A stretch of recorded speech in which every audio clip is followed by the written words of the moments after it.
मित्रांनो, स्वाभिमान शोध अस्तित्वाचा या मालिकेच्या आजच्या भागात आज आपण बघणार आहोत. मेघना म्हणत असते की कालपर्यंत आदिती सासूबाईंचं नाव घेण्यास सुद्धा या घरात बंदी होती, पण आज त्या या घरात राहायला आल्यात. यावर खरंच विश्वास बसत नाहीये. विभावरी म्हणते की मोठ्या जाऊबाई चिडल्यात, पण पल्लवीने आदिती जाऊबाईंना त्यांच्या हक्काच्या घरात आणून खूप मोठी हिंमत दाखवली आहे. मेघना म्हणते हो ना, पण तिच्यामुळे खूप चांगल्या चांगल्या गोष्टी घडायला लागल्या त्या घरात. तेवढ्यात पल्लवी तिथे येते. मेघना म्हणते की आली पल्लवी, 100 वर्ष आयुष्य आहे तुला. विभावरी म्हणते की तुझ्याचबद्दल बोलत होतो आम्ही. तू आदिती जाऊबाईंना त्यांच्या हक्काच्या घरात आणलंस. खरंच खूप कौतुक आहे तुझं. पल्लवी काहीही उत्तर देत नाही आणि म्हणते विभा काकू मी चहाचं बघते. मेघना म्हणते पल्लवी हे काय, तू रोज सगळ्यांच्या आधी आवरून येतेस, आज आवरलं नाहीयेस, कालचीच साडी आहे. पल्लवी म्हणते हा ते आज आवरायला उशीर झाला मला आज. पल्लवी म्हणते की माझं ना एक काम आहे, मी जरा आलेच. पण विभावरी पल्लवीला थांबवताना म्हणते की पल्लवी थांब, काही झालंय का, म्हणजे जेवढ्याच तेवढं बोलतीयेस, उत्साही नाहीयेस. विभावरी म्हणते की पल्लवी मी सुद्धा तुझी सासूच आहे हा, आणि काय झालंय हे तुला मला सांगावंच लागेल, सांग बरं काय झालंय. मेघना म्हणते की आदिती काकूंना घरात आणल्याबद्दल भाऊजी अजून तुझ्यावर रागवलेत का. पल्लवी म्हणते की हो, पण ते रागवतील याची कल्पना होतीच मला, पण मी समजावेल त्यांना आणि त्यांचा रागही निवळेल. तेवढ्यात पल्लवीला आदिती मॅमचा आवाज ऐकू येतो. पल्लवी म्हणते की ऐका ना, हा विषय आता आदिती मॅम पुढे नको, म्हणजे त्यांना उगाच अपराधी वाटायला नको. विभावरी म्हणते हो ठीक आहे, तू काळजी करू नकोस. तितक्यात आदिती मॅम किचनमध्ये येतात. सगळ्यांना गुड मॉर्निंग विश करतात. त्या म्हणतात की अरे वा, स्वयंपाकाची तयारी चालू आहे वाटतं. तेव्हा विभावरी म्हणते की हो, आम्ही स्वयंपाकाची तयारी लवकरच सुरू करतो. विभावरी म्हणते की कशा आहात तुम्ही आणि कसं वाटतंय घरी येऊन. आदिती मॅम म्हणतात की खूप छान, कितीतरी वर्षांनी मी ह्या किचनमध्ये येते. छान टापटीप ठेवलंय हा तुम्ही दोघींनी किचन, आणि आता आमची सुनबाई देखील आहे.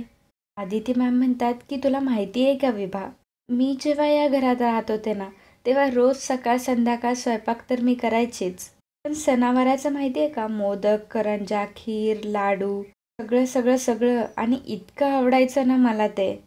तेव्हा मेघना आणि विभावरी एकमेकींकडे बघू लागतात. तेव्हा आदिती मॅम म्हणतात की काय झालं. अगं मी बाहेर कामाला जायची तरी घरातलं सगळं आवरून जायची, आणि मुळातच मला त्याची खूप आवड होती.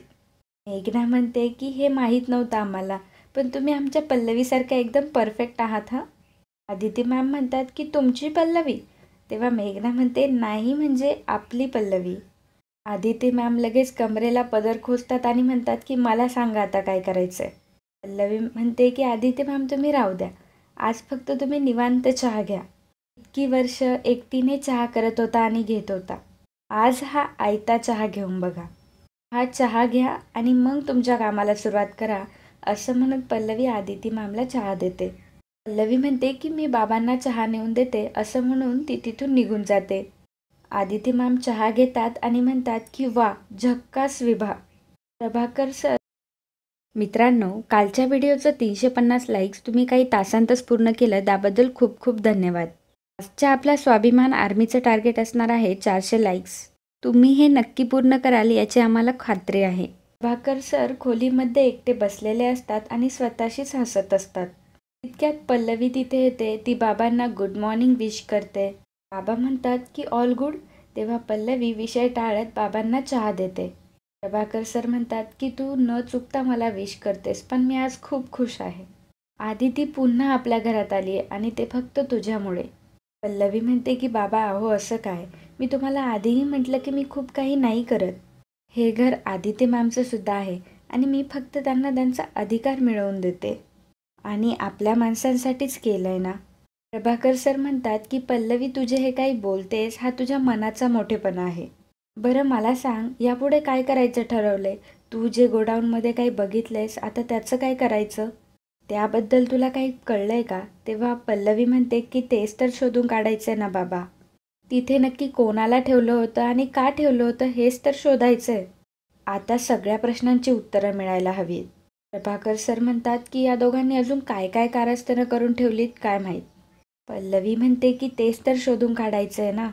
त्या गोडाऊनमध्ये कोण माणूस होता आणि त्या माणसाचा काही आदिती मॅमवर जो हल्ला झाला होता त्याच्याशी काही संबंध आहे का? आपल्याला हे जरी कळलं ना तरी पुढचं कोड आपल्याला आपोआप उलगडेल. आता ते शोधण्यासाठी आपल्याला नक्की काय करावं लागेल याचाच विचार करावा लागेल. इकडे प्रदीप आणि मोठे काका तावडेकडे आलेले असतात. त्यांनी त्याला एका नवीन जागेवर शिफ्ट केलेलं असतं. प्रदीप म्हणतो की दादा, तुम्ही तावडेला या नवीन जागेवर शिफ्ट केलं ते बरंच झालं. अहो, त्या पल्लवीचं काही खरं नाही आहे. एकदा का तिच्या डोक्यात तो संशयाचा किडा वळवळायला लागला ना की कुठेही घुसते ती. मोठे काका म्हणतात की तिच्या डोक्यातलं पुढचं पाऊल ओळखून बंदोबस्त करणं यातच मोठी हुशारी आहे. पल्लवी काय रे, काल परवाची पोर, आपण तर यात मुरलेले आहोत. तिचा तर बंदोबस्त होईल, पण शांतनूला आता आपल्या ताब्यात ठेवणं जास्त महत्त्वाचं आहे. त्याला याबद्दल काहीच कळता कामा नये. आदितीबद्दल आपण त्याच्या मनात जसं विष कालवलं होतं ना, तसं पल्लवीबद्दलही त्याच्या मनात हळूहळू विष कोलवायचं. म्हणजे पल्लवीचा काटा परस्पर निघून जाईल. प्रदीप म्हणतो की पण पल्लवी तर आदितीला डायरेक्ट घरीच घेऊन आली आहे. मोठे काका म्हणतात की अरे, आदिती समोर असल्यावर शांतनूचा राग अजून वाढणार. पल्लवीने स्वतःच्याच पायावर धोंडा मारून घेतलाय. चल निघतो, गाफील राहू नकोस, नजर ठेव याच्यावरती, असं म्हणून मोठे काका तिथून निघून जातात. इकडे तावडे त्यांचं सगळं बोलणं ऐकत असतो. मोठे काका गेल्यावर तो म्हणतो की पल्लवीला आणि शांतनूला कळू द्यायचं नाही आहे का? आता तर त्यांना कळलंच पाहिजे. यांना कुठंतरी अडकवल्याशिवाय माझी सुटका नाही. आदिती मॅम विभावरीला म्हणतात की विभावरी. मित्रांनो, कालच्या एपिसोडमध्ये राणी बेलोटे, गीता चंदेर, सुभाष प्रभू, विद्या जोशी, स्वप्नाली कांबळे, मेघना, आशालता पाटील, रमा वाडकर, रेश्मा भगत, चंद्रशेखर स्वस्तिक आणि श्रेया काळे यांनी व्हिडिओला कमेंट करून व्हिडिओचा प्रतिसाद वाढवल्याबद्दल खूप खूप धन्यवाद. म्हणतात की विभावरी, तू तुझी फॅशन डिझायनिंगची आवड जपतीयस ना? विभावरी म्हणते की हो, शिकते हळूहळू. बदललेल्या ट्रेंडनुसार शिकायला अवघड जातंय, पण काही नाही, मज्जा येते. आदिती मॅम म्हणतात की तुला घरातल्या घरात प्रॅक्टिस करता यावी म्हणून मी ते मशीन पाठवलं होतं. तुला उपयोगी पडेल असं वाटलं होतं पण.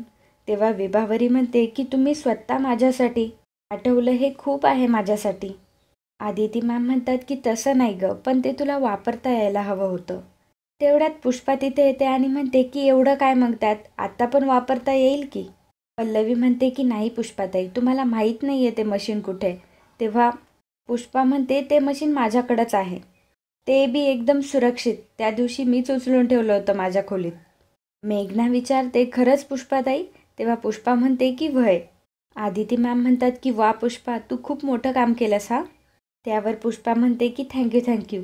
तेव्हा आदिती मॅम म्हणतात तेव्हा ती म्हणते की पल्लवी ताईने शिकवलंय. आणि मग सगळे हसायला लागतात. तेव्हा पल्लवी म्हणते तशा आमच्या पुष्पाताई खूप कामाच्या आहेत, माझ्यासाठी पण खूप काही करत असतात.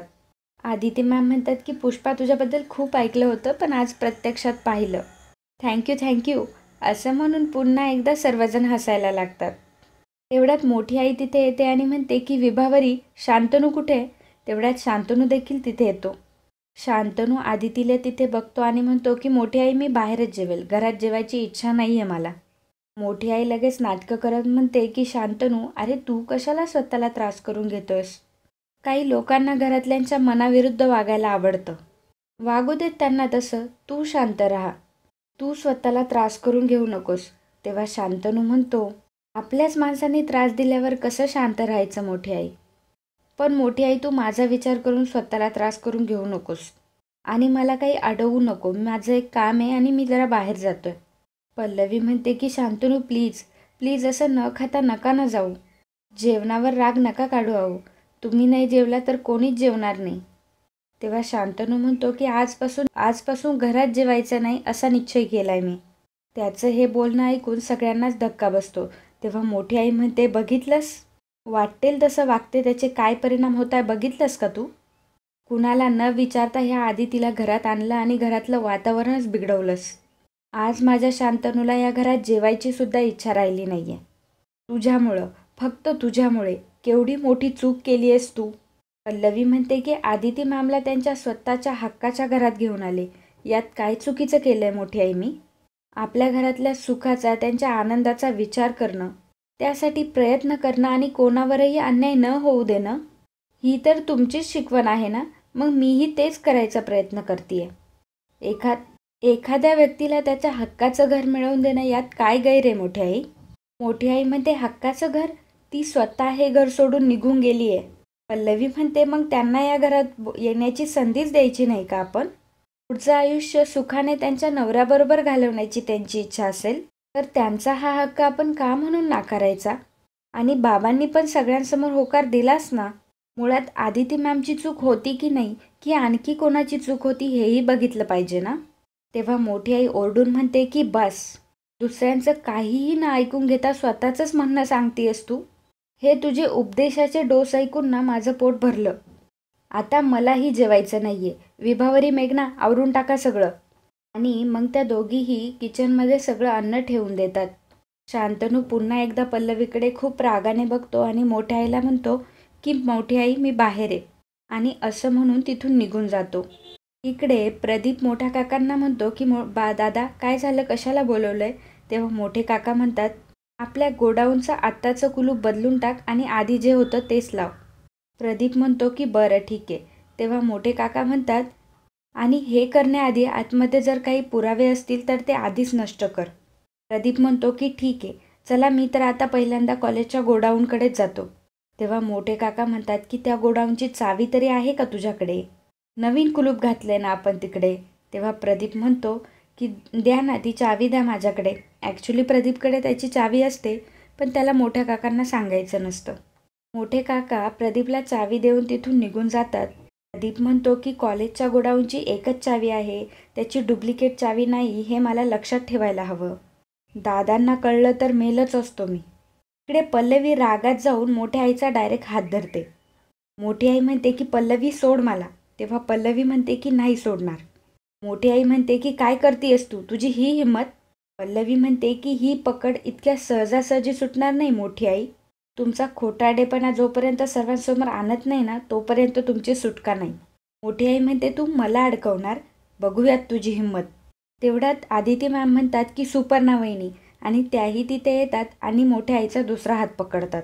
मोठी आई म्हणते की आदिती सोड. आदिती मॅम म्हणतात की पल्लवी एकटी नाहीये, मीही तिच्या सोबत आहे. मोठी आई म्हणते की वाटलंच, उंदराला मांजर साक्ष. तुमच्या या अशा धमक्यांना घाबरणार नाहीये मी, सोडा मला. इथलं तुमचं जगणं कसं अवघड करून टाकते बघाच तुम्ही. पल्लवी म्हणते हो का, मग आम्ही पण इथेच आहोत आणि तुम्हीही इथेच आहात. करा, काय करायचंय ते करा. तेव्हा मोठी आई म्हणते असली आव्हानं झेपणार नाही तुला. तुझा नवरा फक्त माझं ऐकतोस, विसरलीस? त्याच्या जन्मदात्या आईलाही घराबाहेर काढलं होतं मी. आदिती मॅमला विचारते काय गं, विसरलीस का? पल्लवीला म्हणते की तुलाही तुझ्या नवऱ्यापासून लांब ठेवायला वेळ नाही लागणार मला. मग बस तुझी सासू आणि तुझं मंगळसूत्र कुरवाळत. सोड मला. पल्लवी म्हणते की संसार म्हणजे बाहुला बाहुलींचा खेळ वाटतो का तुम्हाला? माझं आणि शांतनूचं नातं खूप घट्ट आहे. अशा या कारस्थानांनी ते तुटणं एवढं शक्य नाही आहे. शांतनूचा आत्ता जरी माझ्यावर विश्वास नसला तरी एक ना एक दिन ते मला समजून घेतील. नवरा म्हणजे आयुष्यभराचा जोडीदार असतो. मी माझ्या नवऱ्याला, आदिती मॅम म्हणतात की मी माझ्या मुलाला परत मिळवल्याशिवाय राहणार नाही. तेव्हा मोठी आई म्हणते की हराल, तोंड घाशी पडाल. तेव्हा पल्लवी म्हणते आता हरायचं नाहीये, तोंडावर पाडायचंय. हा खरेपणाचा ढोंगीपणाशी असलेला लढा आहे आणि यात विजय आमचाच होणार, असं म्हणून दोघीही मोठ्या आईला जोरात ढकलून देतात. त्या दोघींचा असा अवतार बघून मात्र मोठी आईला खूपच राग येतो.